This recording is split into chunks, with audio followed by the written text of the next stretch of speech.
English anthology with its pages splayed and crushed against the floor. In the hallway, he pressed his forehead against the cold tile wall. His breathing was fast and hungry, as if he'd just come up from under the deep gray slick of the ocean. He could hear Mrs. Muggeridge serenely reading on. "We have lingered in the chambers of the sea, by sea-girls wreathed with seaweed red and brown, till human voices wake us, and we drown." He felt like he was going to faint, but at least the poem got something right. Maybe he'd survived the sinking of the Dear Melissa, but he still felt like he was drowning all the time. Every time his alarm clock went off, he lunged bolt upright in bed, gasping for air. When the class finally poured out into the hall, he straightened himself and trailed after them to chemistry. It was such a suffocating, sleepy, ragtag school with only 60 students and 3 teachers. His high school in the Chicago suburbs had been 20 times the size of this place. Everything felt crushingly small. Other students turned to stare at the 2 men in dark suits standing near a drinking fountain, but Dorian didn't notice them. He was concentrating on fighting the wobbly sensation of the floor. The men noticed him, though. Their eyes tracked him intently as he walked away, sometimes leaning on the row of lockers. A few minutes later, Mrs. Muggeridge emerged, gray corkscrew curls bobbing absurdly above her head as she chattered to another teacher, the scarlet frames of her glasses flashing like hazard lights. "I suppose I'm behind the times. Apparently now it's politically incorrect to make your students read poems with mermaids that don't kill people. What a thing to get so upset about."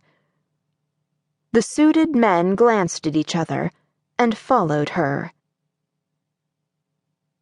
Dorian kept trying to draw the girl he'd seen. If he could set the memory down in black ink, slap it to the paper once and for all, then maybe he could finally get her out of his head. He drew exceptionally well, but every time he finished a new picture, he couldn't escape the feeling that something was missing.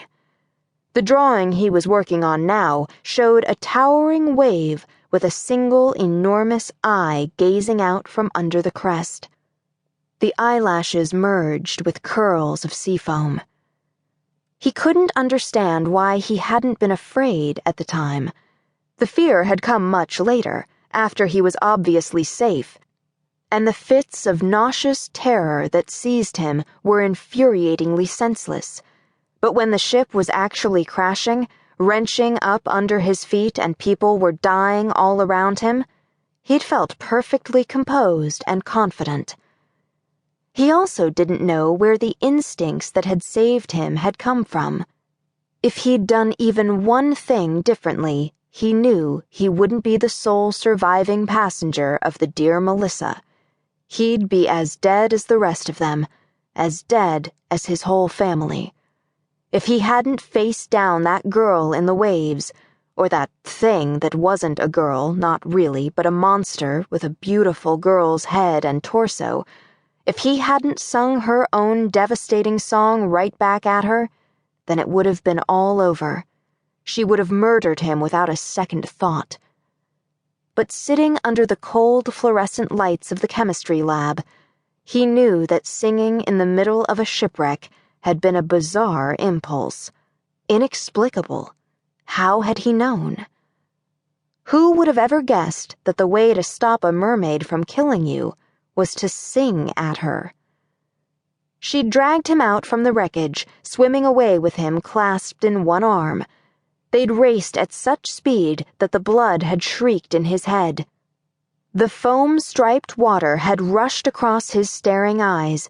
He'd struggled not to inhale it, but he'd failed again and again.